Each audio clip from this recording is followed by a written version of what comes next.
Chapter 5 Breakfast. I quickly followed suit, and descending into the ballroom, accosted the grinning landlord very pleasantly.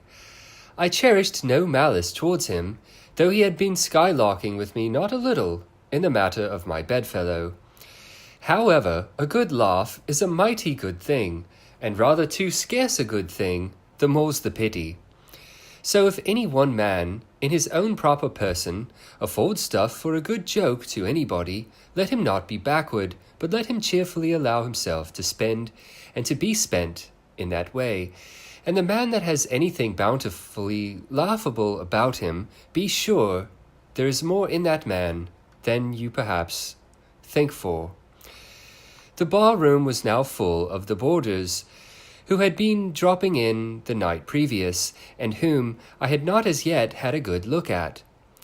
They were nearly all whalemen, chief mates, and second mates and third mates, and sea carpenters and sea coopers, and sea blacksmiths and harpooners and shipkeepers, a brown and brawny company, with bosky beards and unshorn shaggy set, all wearing monkey jackets for morning gowns.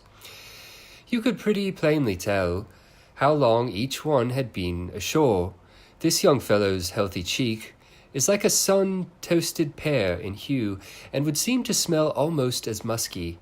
He cannot have been 3 days landed from his Indian voyage. That man next him looks a few shades lighter.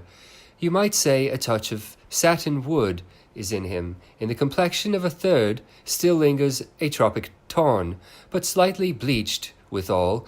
He doubtless has tarried whole weeks ashore. But who could show a cheek like Queequeg, which, barred with various tints, seemed like the Andes' western slope, to show forth in one array, contrasting climates, zone by zone. "Grub, ho!" now cried the landlord, flinging open a door, and in we went to breakfast. They said the men who have seen the world thereby become quiet, at ease in manner, quite self-possessed in company. Not always, though.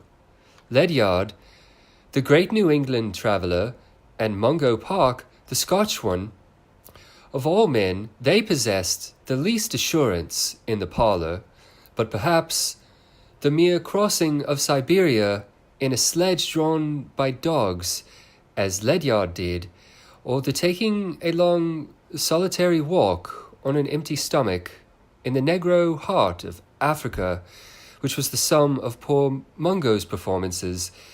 This kind of travel, I say, may not be the very best mode of attaining a high social polish.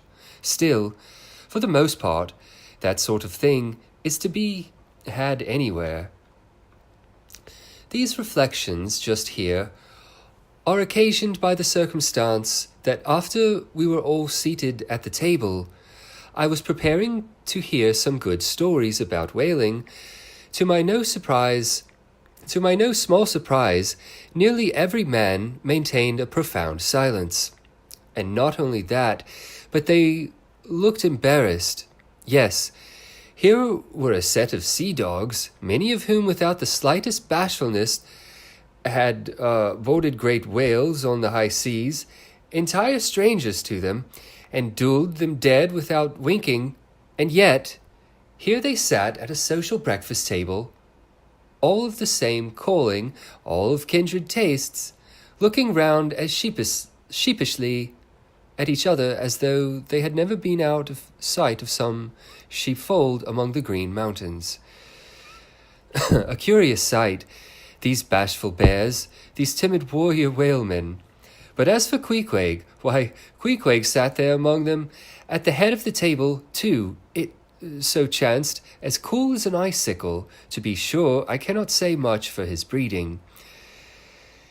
His greatest admirer could not have cordially justified his bringing his harpoon into breakfast with him, and using it there without ceremony, reaching over the table with it, to the imminent jeopardy of many heads, and grappling the beefsteaks towards him.